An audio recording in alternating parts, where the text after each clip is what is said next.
We're now sitting in the football stadium. My son-in-law told me it's called the Shoe, and so I think that it's very interesting that art education is temporarily located in the athletic Shoe, and I always say it's because we're the most athletic of all the arts. We are going to be in a brand new, beautifully redone Sullivant Hall. In the new building, we're going to have 2 floors that we're responsible for. The bottom floor, which we're calling the first floor, is going to be housing the brand new Barnett Center for Integrated Arts and Enterprise, funded by the Barnett family, who have been so generous to our department in the past. What I see is that this department is so incredibly broadly conceived, and yet it brings together the notion that anybody who desires to be in the arts and in education, whether it's traditional education or whether it's public education, that what they're bringing to the discourse is the fact that they are actively agents for arts in communities and in schools, and that every child and every adult has a human right to art. Everybody at Ohio State throughout the years has been able to weave this magic into art education and to shift the focus of what art education is nationwide. Well, it's like the aha moment, that moment in which you have a problem or a challenge, and you, for which there is not an answer, and you get it's the creative leap. When I taught in Elizabeth, New Jersey, I was in an elementary school. The teachers would have yard duty, and you watch, and you stand, and the function of the teacher during yard duty is just to be sure the kids are not killing themselves, you're just out there, and sometimes, and the schoolyard had a higher point, so the teacher would stand up high so that you could see all the kids.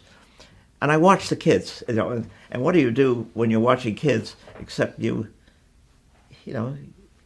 think about different things, and it was kind of always interesting to me to watch kids who would come and hit another kid and then run and be chased by the kid, or grab a hat and grab something, and there's a chase, and there's a gap between the kid is trying to catch the other kid, so that in a sense all of life we're trying to catch something, and if the gap becomes too great, you give up. If there's no, if there is no gap, there was no challenge. So the problem is, what's the gap in living? What's and each of us will in our lives will take on different increments. Some people will shoot for things that they'll never achieve.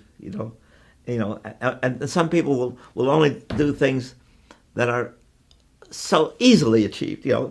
They're boring. So it's now different people tolerate different gaps.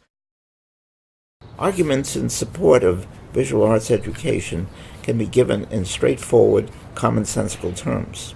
We're all born into this world with certain innate abilities. Through our senses, we're able to perceive and act. With our brain, we're able to think and make sense of our experience. Some capacities can be thought of as given, others are developed in the course of living. Our culture provides a context of language, customs, and values. The circumstances of life's experience serve to structure, encourage, extend, or inhibit thoughts and actions. Between birth and death, we're involved in the dynamics of reconciling our hopes and expectations with the givens of our circumstance. People have been making and responding to art for a long, long time. The visual arts have been integral to ritual and celebration. Through visual forms, humans have been able to express and realize ideas and feelings. New media and technologies have extended and expanded the pervasiveness of visual forms in our experience. Oftentimes, seeing something precedes our having an understanding of what is being seen. People are heard to say, "I see," when they reach a point of understanding.